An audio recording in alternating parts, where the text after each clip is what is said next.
করছো তুমি মা? কি করছি তুই দেখতে পাচ্ছিস না? কাপড় নাড়ছি। কাপড় নাড়ছো কেন মা? কাপড় রোদে শুকাবে বলে এভাবে নেড়ে দিচ্ছি। এভাবে কাপড় না দিলে বুঝি শুকায় না মা? না রে মা, এভাবে কাপড় মেলে তারপর নেড়ে দিতে হয়, তাহলেই কাপড় শুকায়।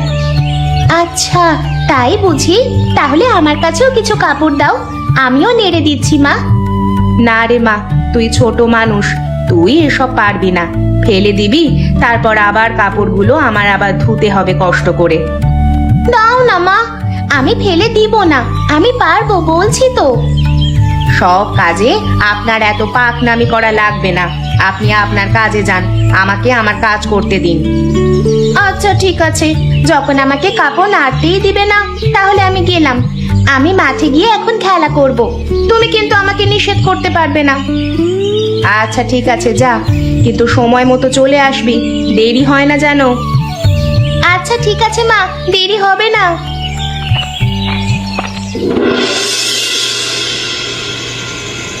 আমার আর এমন ভাত খেতে ইচ্ছে করছে না, তাও তোমরা প্রতিদিন এই ভাত কেন রান্না করছো মা? তা তোর জন্য কি নিয়ে আসতে হবে? পোলাও কোরমা এসব আসবে নাকি? আমি পোলাও কোরমা আনতে বলেছি নাকি? শুধু 3 বেলা এই পান্তা ভাতগুলো আর খেতে দিও না, এগুলো খেতে খেতে জীবন বরবাদ হয়ে যাচ্ছে। আছে এই পান্তা ভাত, এছাড়া আর কি খাবি? পান্তা ভাত ছাড়া বুঝি দুনিয়ায় আর কিছুই নেই? জীবনটা এমন হয়ে গেছে, গরম ভাত বলে যে কিছু আছে সেটা এখন ভুলেই গেছি। আচ্ছা আচ্ছা, এই পান্তা ভাত খেলে খা, না খেলে ঘুমা। কি গো গিন্নি, তুমি মেয়েটার সাথে এমন বাজে ব্যবহার করছো কেন? ও তো খারাপ কিছু বলেনি, শুধু ভাতের কথাই তো বলেছে। মেয়েটা তো আর কোরমা পোলাও খেতে চায়নি। মেয়ের জন্য যদি এতই ধরো তাহলে আনো না, মেয়েকে কোরমা পোলাও এনে খাওয়াও, এই মুরত তো আর নেই তোমার। আজকে গরিব হয়েছি বলে তুমিও আমার উপর বিরক্ত হয়ে গেছো গিন্নি। আমি তো ভাগ্য বদলানোর প্রচন্ড চেষ্টা করছি, কিছুই তো হচ্ছে না। আমাদের কপালটাই খারাপ, কথায় আছে না, নুন আনতে পান্তা ফুরায়। এখন আমাদের সেই অবস্থা, পান্তা আর ফুরাবে কোথায়? প্রতি বেলাই পান্তা খাই। একবেলা রান্না করি, কোনো মতে দুবেলা পান্তা ভাত খাই। রান্না করবার মতো চালও তো আর নেই। কোনো কোনো সময় মানুষের থেকে চেয়ে আনি, তারাও তো আর আমাদের গরম ভাত দেয় না, দেয় এই পান্তা ভাত।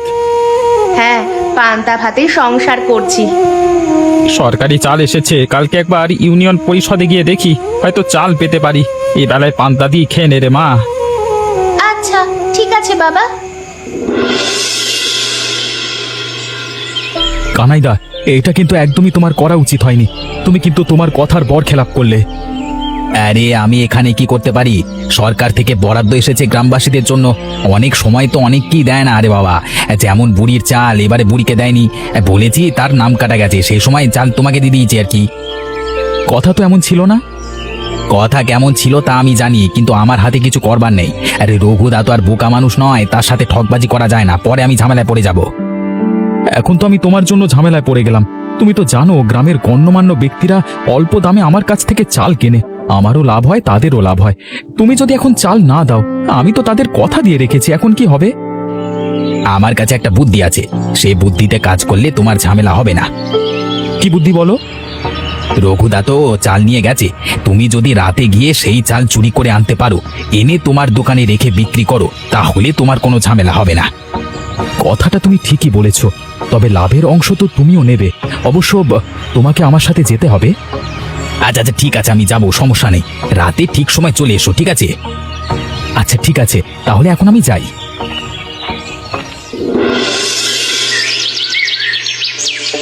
দেখ রূপামা, আমি কি নিয়ে এসেছি তোদের জন্য।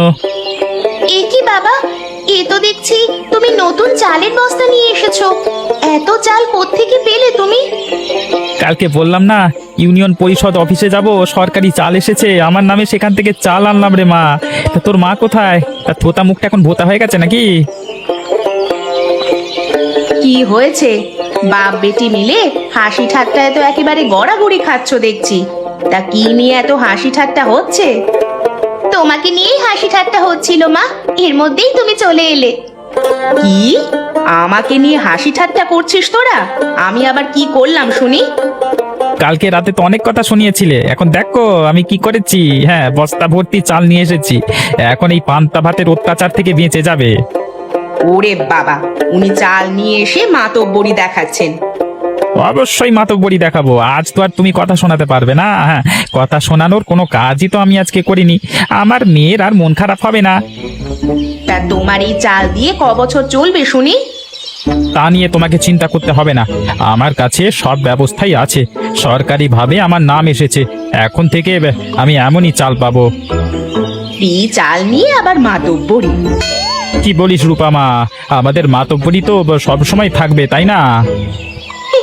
হ্যাঁ বাবা, হ্যাঁ। তোমার জন্য আমাকে এত ঝামেলার মধ্যে পড়তে হলো রে বাবা। এর আগে কখন আমি এভাবে বাড়ি থেকে চাল চুরি করিনি। আজকে আমার পা কাঁপছে, কখন যে ধরা পড়ে যায় কে জানে। এ মা, তুই আমাকে দোষ দিচ্ছিস কেন? আমি তোকে আবার কিসে ঝামেলার মধ্যে ফেললাম? আরে আমি তোমার উপকার করতে এসেছি, তুমি আমাকে দোষারোপ দিচ্ছ, তাই না? আরে এর জন্য লোকে বলে মানুষের উপকার করতে নেই। তুমি এই চাল চুরির বুদ্ধি দিয়েছো বলে এখন বিপদে পড়েছি। ইয়ে মা, আমি তোমাকে বুদ্ধি দিয়েছি, চাল চুরি করতে বাধ্য তো করিনি। তুমি নিজের জন্যই তো চাল চুরি করতে এসেছো। তখন তুমিই তো বললে ক্রেতাদের নাকি কথা দিয়ে রেখেছো। সেই তো হলো ঝামেলা। তো তুমি তো আমাকে চাল দেওয়ার কথা বলে পরে তখন তাকে দিয়ে দিয়েছো। তোমার কথা ধরেই তো আমি খদ্দেরকে কথা দিয়েছিলাম। তুমি আগে বললে তো আমি খদ্দেরকে না বলে দিতাম। আমাকে যেহেতু এত দোষ দিচ্ছ, তাহলে চলো না চলে যাই, চাল চুরির দরকার নেই। তোমার খদ্দেরকে তুমি কি জবাব দেবে সেটা তুমিই জানো। না না না না, এসে যখন পড়েছি ফেরত যাব কেন? কাজটা করে তারপর চলে যাব ফেরত। আমার কি দোষ বাবা, তুমি বলো, আমি তো কিছুই বলছি না। কি আর করবো বাবা, ভয় লাগছে। আরে ভয় পেও না, আমিও তো তোমার সাথে আছি। কই, আমি তো ভয় পাচ্ছি না। আচ্ছা, কথা বাড়িয়ে লাভ নেই, চলো চুরি করে বাড়িতে যাই তাড়াতাড়ি। আচ্ছা ঠিক আছে, চলো।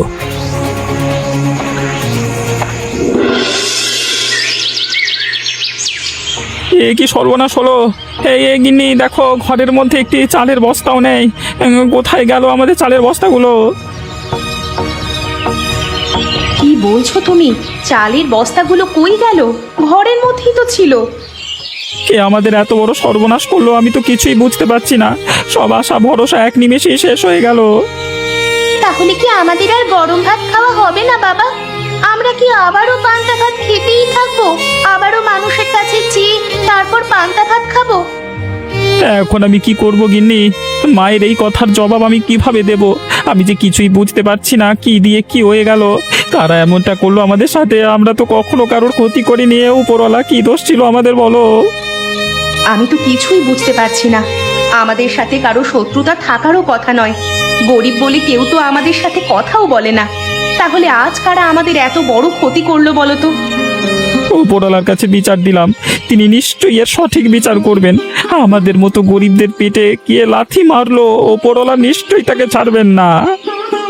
একদিন সে আমাদের চেয়েও খারাপ পরিস্থিতির মধ্যে পড়বে।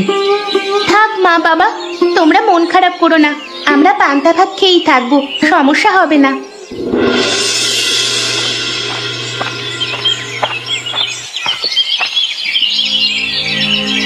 কি রে রঘু, শুনলাম তোদের বাড়িতে নাকি চুরি হয়েছে।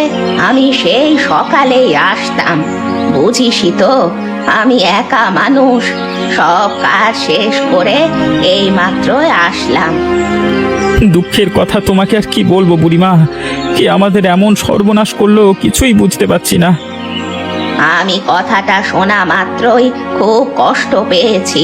আমরা সবাই এমনিতেই গরিব মানুষ, তার উপর যদি আমাদের বাড়িতে চুরি হয়, আমাদের যে কোনো অস্তিত্বই থাকবে না। কিছু করার নেই বুড়িমা, তুমি তো তাও আসলে। আশেপাশে কত বাড়িঘর আছে, কত বড় লোকেরা আছে, কেউ তো একবারও দেখতেও আসেনি আমাদের। আরে আমি তো তোদের ভালোবাসি, সেজন্যই ছুটে আসলাম। সকালেই আসার দরকার ছিল, কিন্তু আসতে পারলাম না। তুমি আমাদেরকে ভালোবাসো সেটা আমরা ভালো করেই বুঝতে পারি বুড়িমা। আমাদের যে কোনো বিপদে হোক না কেন, তুমি সব সময় সবার আগে ছুটে আসো। খাবার না থাকলে সব সময় খাবার দিয়ে যাও। আমাদের ভালোবাসো বলেই তো এখানে আসো, সেটা তো আমরা বুঝি। তোরাও তো আমাকে কম ভালোবাসিস না। একা মানুষ হয়েও তোদের জন্য কখনো একাকিত্ব অনুভব করতে পারি না। তোদের নিয়েই আমার পরিবার। তবে তোদের সাথে যারা এমনটা করেছে তাদের কখনো ভালো হবে না, দেখে নিস। ওপরওয়ালা নিশ্চয়ই তাদের উচিত বিচার করবে। সবটা ওপরওয়ালার কাছেই ছেড়ে দিয়েছি। রঘু, এভাবে ঝিম মেরে বসে থাকলে হবে না বাবা। ঘরে তো একটা বাচ্চা মেয়ে আছে। আমার কাছে এই অল্প কিছু পয়সা আছে, এগুলো নিয়ে বাজার করে নিয়ে আয়। এই শুনলাম তোমার সাথে নাকি অনেক খারাপ হয়েছে রঘুদা। খারাপ হলে তো এখন আর কিছু করবার নেই রে বাবা। যেটা খারাপ হওয়ার সেটা হয়ে গেছে। তা নিয়ে আর আফসোস করলে আর কোনো লাভ হবে কি? হবে না। তোমাদের মতো মানুষের সাথে এমনটা হয়েছে সেটা ভাবতেও ঘেন্না লাগে। মানুষ দিন দিন কত নিচে নেমে যাচ্ছে। মনুষ্যত্ব বলতে আর কিছুই রইলো না মানুষের মধ্যে। তো তুমি ঠিকই বলেছো গদাইদা। যদি মানুষের মাঝে এখনো মনুষ্যত্ব থাকতো তাহলে অন্তত তোমার মতো গরিব মানুষের বাড়ি থেকে চাল চুরি করতে যেত না। এরা মানুষ রূপে জানোয়ার। কিছুই করবার নেই, কি বলবো বলো তো। কারা এমনটা করেছে তোমার সাথে কিছু জানো তুমি? আরে না না, আমি কিছুই জানি না। জানলে কি আর এখানে বসে থাকতাম? জানলেও তুমি কিছু করতে পারতে না। তুমি কিছু জানো নাকি গদাইদা? জানলে আমাকে বলো, সমস্যা নেই, আমি কাউকে বলবো না। কিছু কিছু ব্যাপার আমি জানি, কিন্তু আমি এসব তোমাকে বললে পরে আমারই সমস্যা হবে। আমি সব বলতে পারবো না রঘুদা। বললাম তো আমি কিছুই করবো না, তুমি তাও বলো। ওই দিন দেখলাম তপনদা রাত করে দোকানে জিনিসপত্র ঢোকাচ্ছে, কিন্তু তপনদার জিনিসপত্র কখনো রাতে আসে না, সকালেই আসে। সেখানে দেখলাম অনেকগুলো চালের বস্তা, সাথে কানাইও ছিল। কোনো প্রমাণ না থাকলে এভাবে গিয়ে তো আর কিছু বলতেও পারি না, তাই না? আমার কাছে কোনো প্রমাণ নেই, এমনিতেই শুধু দেখেছি তাই তোমাকে বললাম। আচ্ছা ঠিক আছে, পরে কথা হবে। কিভাবে এত বড় সর্বনাশ হলো তোমাদের তপনদা? আমি যে কিছুই বুঝতে পারছি না কিভাবে হলো। আমি যে পুরো নিঃস্ব হয়ে গেছি, আমার যে আর কিচ্ছু রইলো না অবশিষ্ট। আমাদের এত বড় দোকানটা আগুনে পুড়ে একদম ছাই হয়ে গেছে। দোকানের তো কিছুই বাঁচাতে পারলাম না। কিভাবে কি হলো কিছুই কি আন্দাজ করতে পারছো না তোমরা? না না, কিছুই আন্দাজ করতে পারছি না। কালকে রাতে তো আমি বাড়িতে ছিলাম, সকালে শুনতে পেলাম সবার কাছে আমার দোকানটাকে আগুনে পুড়ে ছাই হয়ে গেছে। আমার দোকানের ক্যাশে অনেক টাকা পয়সা ছিল, সব পুড়ে গেছে, কিচ্ছু বাঁচাতে পারিনি। কত করে বলেছি দোকানে এতগুলো টাকা রেখে এসো না, কখন কি বিপদ হবে কেউ বুঝতে পারে না। তুমি তো আমার কোনো কথাই শুনলে না। কখন কি হবে কেউ কি বুঝতে পারে? আরে দোকানে তো টাকা রাখা দরকার, জিনিসপত্র যাদের থেকে ক্রয় করি তাদের টাকা দিতে হয় তো। এখন কি হয়েছে? কিছুই যে আর অবশিষ্ট রইল না। এখন কি করবে বলো? আমি যে পথের ফকির হয়ে গেলাম গিন্নি, কি করব কিছুই যে বুঝতে পারছি না। আরে যাও যাও, বাড়ি ফিরে যাও। এখানে বসে এমন আহাজারি করলে তো আর কোনো লাভ হবে না। ওপরওয়ালা কেন যে তোমাদের সাথে এমনটা করেছেন তিনিই ভালো জানেন। সবই তোমার পাপের ফল। আমি বাড়ি চললাম, তুমি এখানে বসে বসে আজাহারি করো।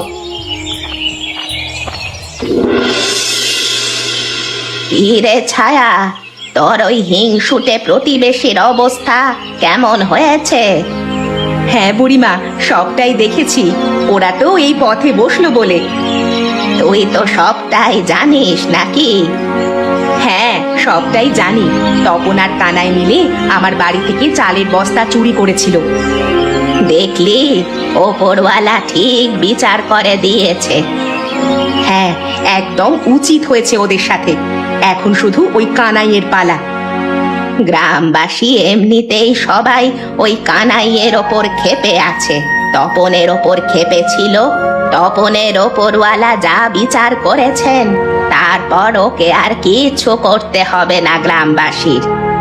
এতদিন আমরা গরিব ছিলাম, আর ওই তপনরা সম্পদশালী ব্যক্তি ছিল। দেখো বুড়িমা, বিধাতার কি নিদারুণ পরিহাস। ওরা আজকে আমাদের থেকেও নিচে চলে গেছে। দেখ, কবে তোর কাছে ভিক্ষা চাইতে আসে। ওরা আসলে আমি ওদের ভিক্ষাও দেব না। ওদের মতো লোকেদের ভিক্ষা দেওয়া পাপ হবে।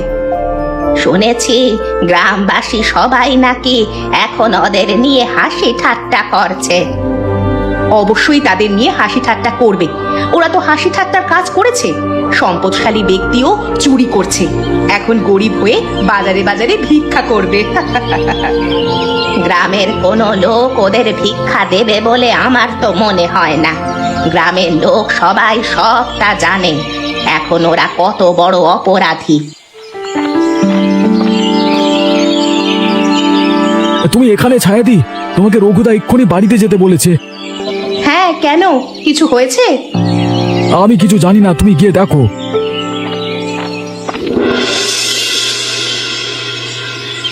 এ কি, আমার মেয়ে এইভাবে শুয়ে আছে কেন? আমার মেয়ের কি হয়েছে? কি হয়েছে আমার মেয়ের? তোমরা তোমরা চুপ করে থেকো না, বলো। আপনি এভাবে ভেঙে পড়বেন না, ভয়ের কোনো কারণ নেই। আপনার মেয়ের গুরুতর কিছু হয়নি। আমার মেয়ে তো সকাল অবধি ভালো ছিল, হঠাৎ কি হলো ডাক্তার আপা, বলেন আমায়। কখন কিভাবে কে অসুস্থ হয়ে পড়বে সেটা তো কেউই জানে না। সকালে সুস্থ ছিল, এখন অসুস্থ হয়ে পড়েছে। কি হয়েছে আমার মেয়ের সেটা আপনি বলুন একবার, খুব জানতে ইচ্ছে করছে। সত্যিটা আমাকে বলুন, চুপ করে থাকবেন না। আপনাকে বললাম তো, ভয়ের কোনো কারণ নেই।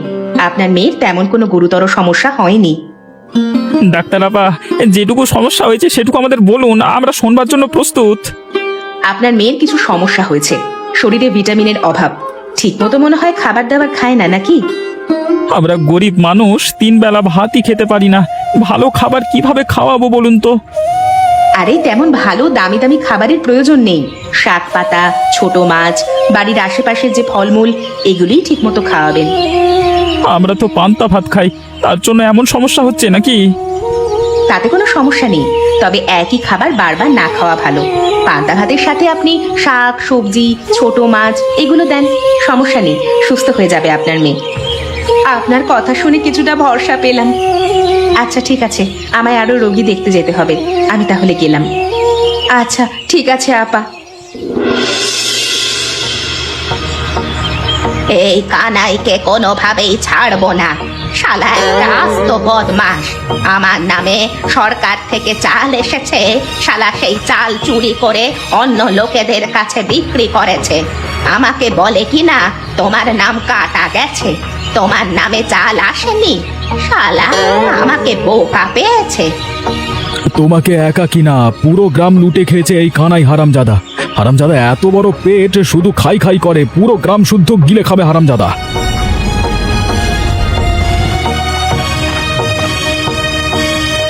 কি হয়েছে কি এখানে? তোমরা সবাই কানাইকে এবারে আটকে রেখেছো কেন ভেতরে?